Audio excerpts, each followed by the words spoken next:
Round 7 has swung by, and these are my tips and predictions. So, after falling short by a few points last round and only picking up 5 out of 8, I might be close to deleting the app, but got to trust in the process. So, make sure you like and subscribe as well and follow Day.Sports on the socials. Let me know as well what your tips and predictions are in the comments.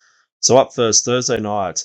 These games have been giving me some significant head noise, and this week it's probably going to do the same. We've got Roosters taking on the Melbourne Storm at home. Storm, they've beaten the Roosters in their last 2 games, and they're both coming off razor-thin finishes in the last few weeks. So bookies have it as a coin flip, but I'm going to back Melbourne 1-12 quite skeptically in this one. So Teddy is back, so Marnie can get off this treadmill and stop running so much after his unreal performance last week. Big fucking Nelson makes a return for the Storm, and will be looking to make a statement as well to stay on the team. I think the Roosters will make it very challenging up the middle, but I think the experience of the Melbourne Hubs should be able to guide them home. Very sus game though, so probably just flip a coin on that one.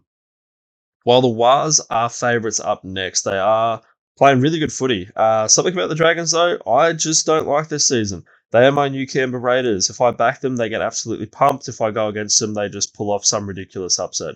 Either way, I'm going to go the Wars 13 plus. Shawnee is starting to really ramp things up, and their forward pack just looks unreal. Chance, he had a bit of mano about him and just won't stop fucking running at this point. So Warriors, yeah, they got it up over them the last 2 times that they played, and they've had a pretty tough draw this season so far as well. So I think they're going to show their class and put it on the Dragons.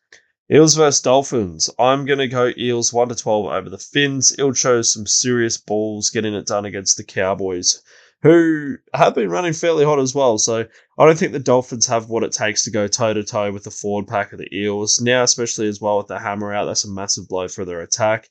They come off a tough game last week as well, where I'm sure Wayne would have whipped them into shape. If the Eels can play anything like last week, I feel like they'll be able to get it done at home. Now, Penrith, they're coming off a bye to take on the West Tigers. I'm going to go Penrith 1-12. Tigers seem to always stand up big time for this clash, and they've actually got the better of them in the last meeting as well. So still no Nathaniel Cleary with his hammy injury, but the Tigers, they get Lockie Galvin back in as 5/8. Now, while they've had really close games previously, Penrith just have looked the better team. Their middles are elite, and even without Nathan, they've been able to pull things together, no worries. Wouldn't surprise me at all, though, if Tigers somehow manage to pull off an upset against the Riff. Titans versus Manly. Is it the week Titans finally get the W? I'm thinking probably not in this one. So Manly 13 plus, sadly. Poor Titans, they came that bloody close last week against the Raiders and allegedly should have been given a penalty to win it as well, but it just wasn't meant to be. Funnily enough as well, Titans have pumped Manly in their last 2 meetings, but very different teams now as well. So Manly are getting a heap of players back as well. So they got Jason Saab, Garrett coming back into the back line, and Big Matty Lodge comes into the forward pack. Titans, on the other hand, they lose Jaden Campbell, which is dramas for them. Titans, they're desperate for a win. It's got to come eventually, and I feel like it's just a ticking time bomb of who they're going to get over. But surely Manly get it done this time. Broncos versus Raiders. I'm going my Broncos 13 plus, obviously.